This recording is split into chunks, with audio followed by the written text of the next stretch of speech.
Appreciate it. DJ Metal Craig of Craig's Metal Storm here, and one of the members of Orchid's drone with me today. Hey, how's it going? And would you like to introduce yourself and what position you do in the band? Hopefully, I got the band name right. Yeah, the band is Orchid Throne, and I do everything. It's a one-man project, and my name is Nick Bonsanto. Please go back in the history of Orchid's drone and how the band all got started. The history, geez, I've been wanting to do a doom metal project for the past decade plus, and I've always been busy with other bands. I play in a band called Empress and Lore, and then I've been in a few other bands as well, and it's just been an overload of work, and my passion was just kind of being pushed to the side. So I just started working on the solo album and decided to make it myself. No one helped me mix, master. I did all the writing, all the instrumentation, and it was just very interesting to see if I could even do it. I didn't know if I could even do it when I started, but pretty happy with the result. Cool, man. And just so you know, I want to thank Scott and Ryan from Clawhammer PR for sending me and you up for this talk today. Before we get into the next question, those guys are cool dudes. They've always been loyal to my show, and they're an awesome group of people. Yeah, Scott's really cool. He's the one I've been dealing with mostly. Who is used to design the Orchid Throne band logo? The logo is cool. That one was one of the few things I outsourced. I outsourced the artwork and the logo. The logo was done by my buddy Nathan. He did the logo for one of my other bands called Helianthus. We're like a black metal band. And I just love all the detail he put into it. He just really breathed a lot of life into it. So I thought he'd be the best choice for that one. Right on. Who? Oh, I don't even need to ask that one I had in there because you already told me it's a one-man project. I was going to ask if you had any other members for the band, but I know Nah, you don't. screw him. Do it myself. Okay. What was Orchestra's album Buried in Black coming out January 9th, 2026? Where can the album be pre-ordered or purchased? So right now the pre-order is available on Bandcamp only. And I have a Bandcamp page and there's no website or anything, at least not yet. And there's no merchandise, there's no physical printing either. It's just a digital pre-order.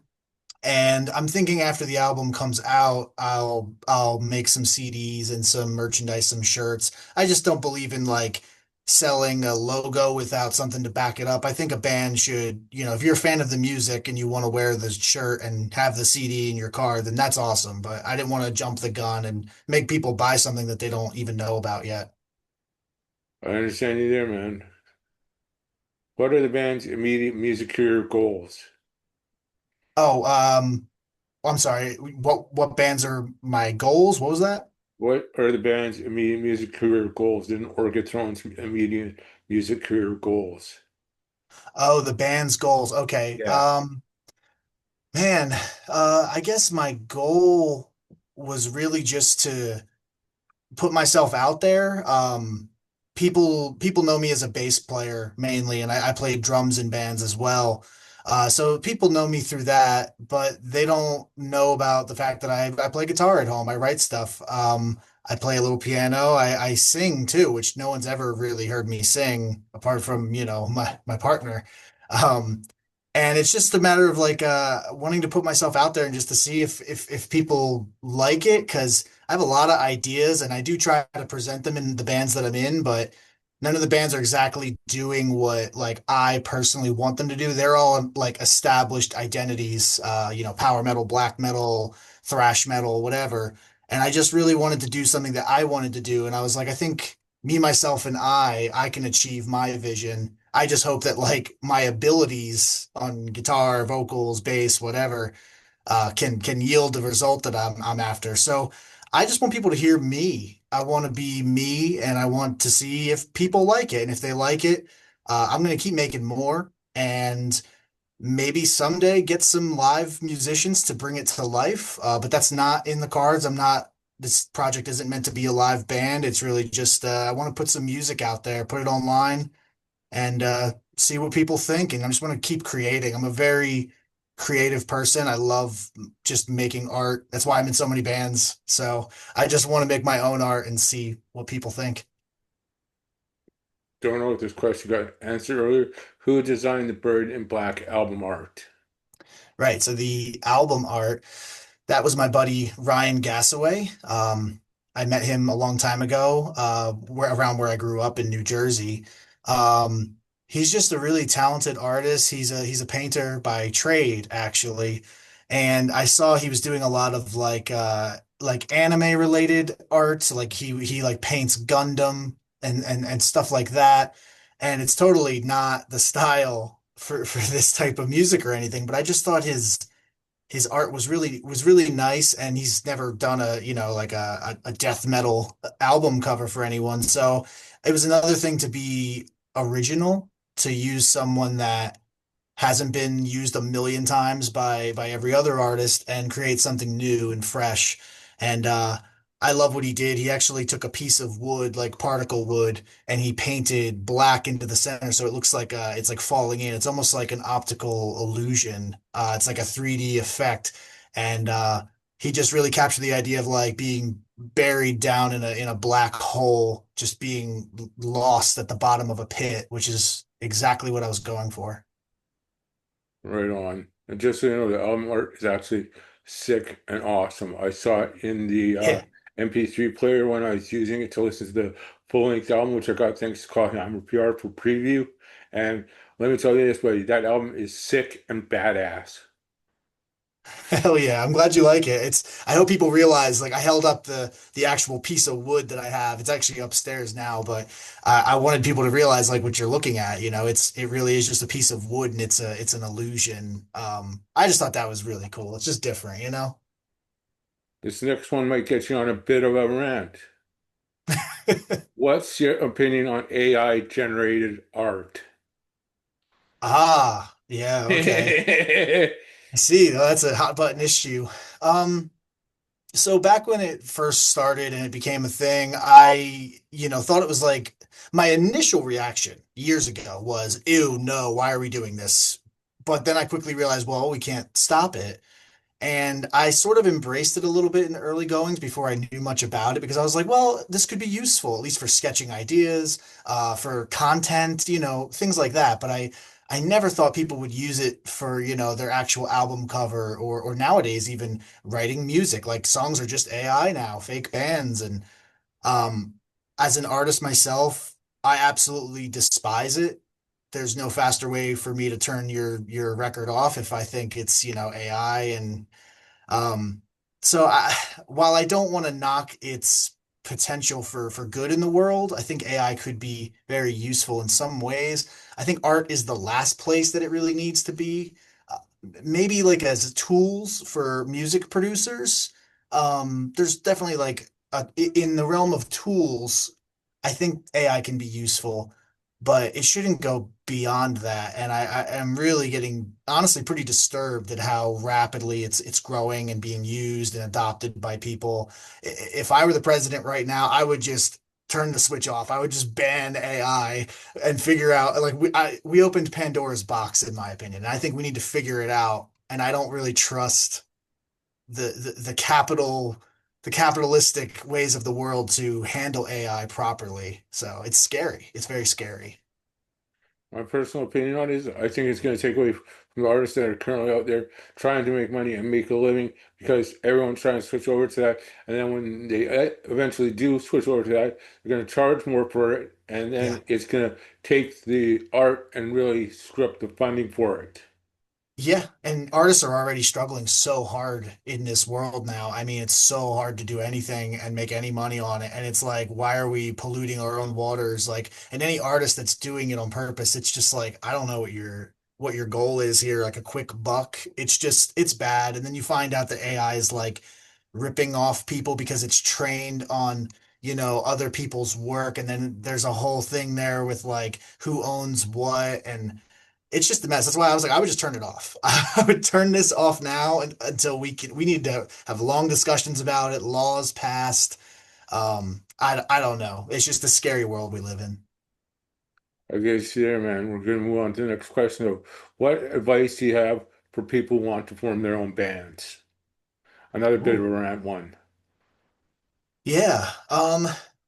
I would say that, if you have something to say it. If you have like a message from your heart, if it's real, if you're really being yourself, not just trying to, again, make a quick buck, because those are hard to come by in this industry here. So, like, if you feel like you have the need to create within you and your art can be interesting or of value to this world, which, I believe everyone has that ability. Um, I think you just have to go for it, and you might suck at first, or you might not be great, but you get better through doing it. I learned that there's a bunch of people I know that they say, "Oh, you're not just a great songwriter," for instance. But when you write 100 songs, maybe that 100th song is going to be a really great song that someone's going to love, and not every one of those songs has to be released. And sometimes bands don't break out until album 3 or 4. So just keep making if you want to make. If you have something to say, I love putting art into this world, and that was my main goal with this release. I think that put more of it out there. Just keep putting yourself out there and do your thing, and someone will find it and hopefully appreciate it. This next one's a really good one. Please give some guitar tips or advice for starting out guitarists. Ooh. So this is interesting because I've always been more of a drummer, actually, and I play bass mainly now in my bands, but the first instrument I picked up was a guitar. I wanted to be a guitar hero, I wanted to be a rock star and all that. But honestly, I kind of sucked. Everyone around me was playing guitar, and everyone seemed to be getting like way better than I was. But I was like, "Ooh, I want to play drums and bass," and I was like all over the place. Um, if you're starting out with guitar, I would recommend taking lessons from someone. That's something I never did. I just thought, "Oh, I can be self-taught," And I remember learning "Smoke on the Water" and Iron Man, and I was like, "Yeah, I can play." But you can really streamline the process, and getting a teacher can help you from making mistakes, like technique mistakes. They can spot that stuff and correct it early on rather than ingraining the wrong stuff into your playing.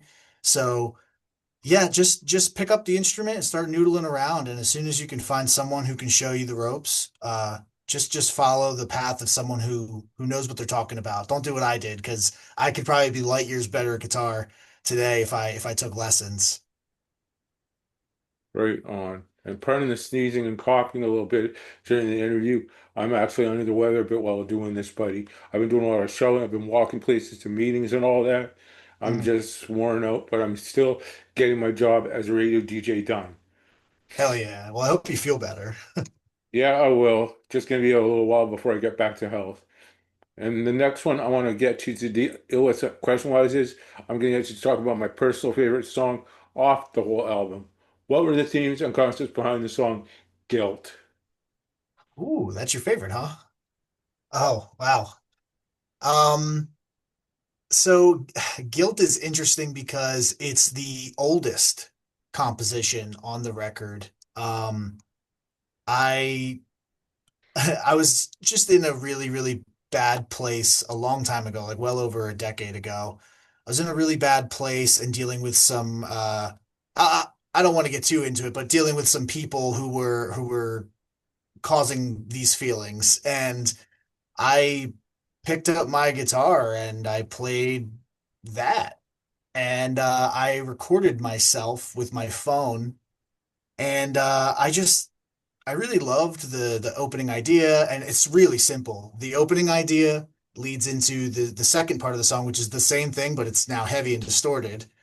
And then the last part is the third part, which is totally separate. And it was kind of an improvisation, and I just felt it. I just felt it pouring out of me, and I just thought it sounded like how I felt, and it sounded like that feeling. And I was angry. I was angry that I was being guilted.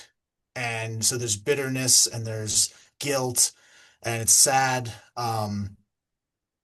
I expanded upon the idea and added more layers. I added the synth. and I added, the bass and but most of it, I mean, the bones of the song is just that from that improvisation from over a decade ago. And I personally love it too. I think it's a very weird song. It's different, it's weird, it's moody. I'm happy with the way the vocals came out on that one. Um, and yeah, I didn't know what people would think of that, so I'm really surprised you're the first person that's telling me, "Oh yeah, that's my favorite one." So, I mean, not many people have heard the album yet, so. Cool. And just so you know, before we get into the next one, I want to say you're doing a really good job here today, buddy.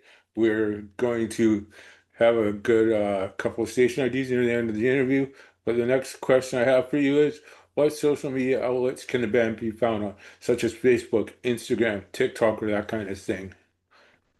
Yeah, I'm I'm a millennial, so I'm 33 and I mostly use Facebook and Instagram. That's where I'm at. We mentioned Bandcamp earlier. That's where the band stuff will live.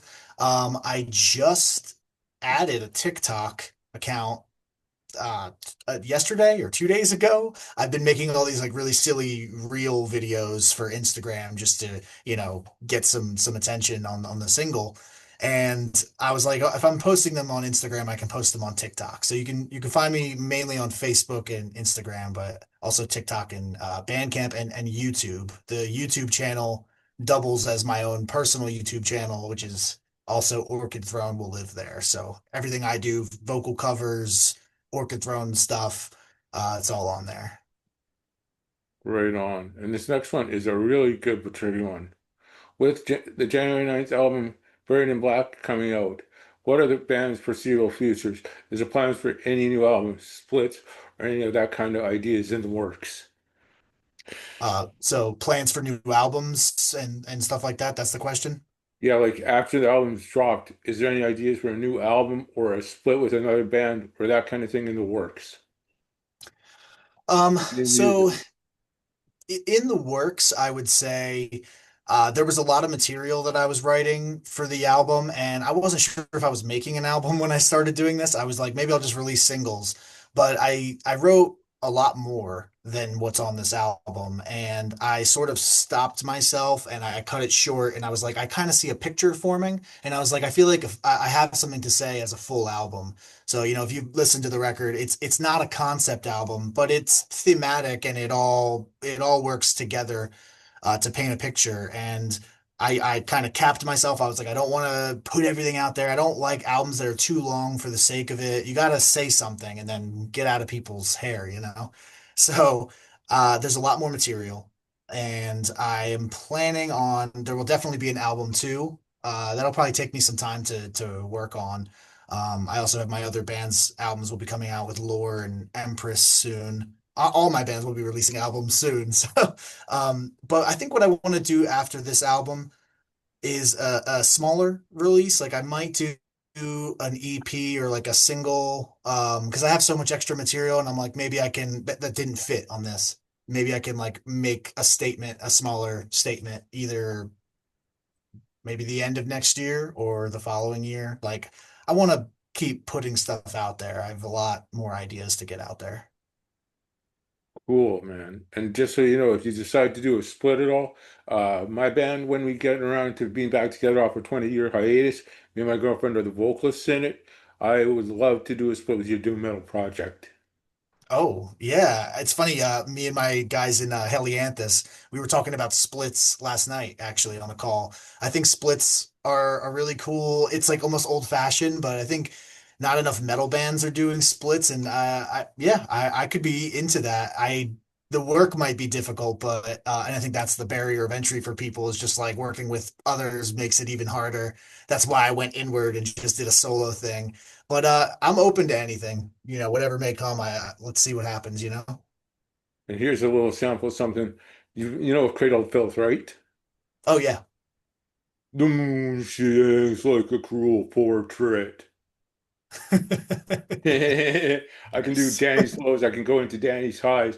I can do stuff like 6 feet under, deicide, incantation, old school malignancy, broken hope, benediction. I'm about all the old school vocals where the stuff was still understandable in the scene. Yeah, yeah. That was actually a big thing with what I was trying to do with the album. I was like, I honestly didn't really know if I could do the screaming vocals, but I was like, I'm gonna try, and I really like just dug in. A lot of what you hear on the record, I'm really just yelling into the microphone. I don't really know what I'm doing, but I was yelling my head off. And I really liked how it came out where like you can understand what I'm saying. At least to me, I can understand what I'm saying pretty clearly. And I'm also going to put all the lyrics up for everybody. But yeah, I really like the style where you can hear the words and it's not just muffled, rah, rah, rah. And also just like being able to hear the passion in it. Like you can hear that I'm like really screaming in the room and the words, I feel like they have some weight to them. And also, I can bring up stuff like King Diamond, Iron Maiden. Mm. Uh, I can do stuff like Phil Anselmo. Oh wow, wow. Big range, big range. I'm really diverse with my vocals. I just got to get back into it because I've been on 20-year hiatus. I got to start practicing game when I have time. I'm in a proper place where I can practice, where there isn't too many tenants around, and I have time during the day to do my vocals.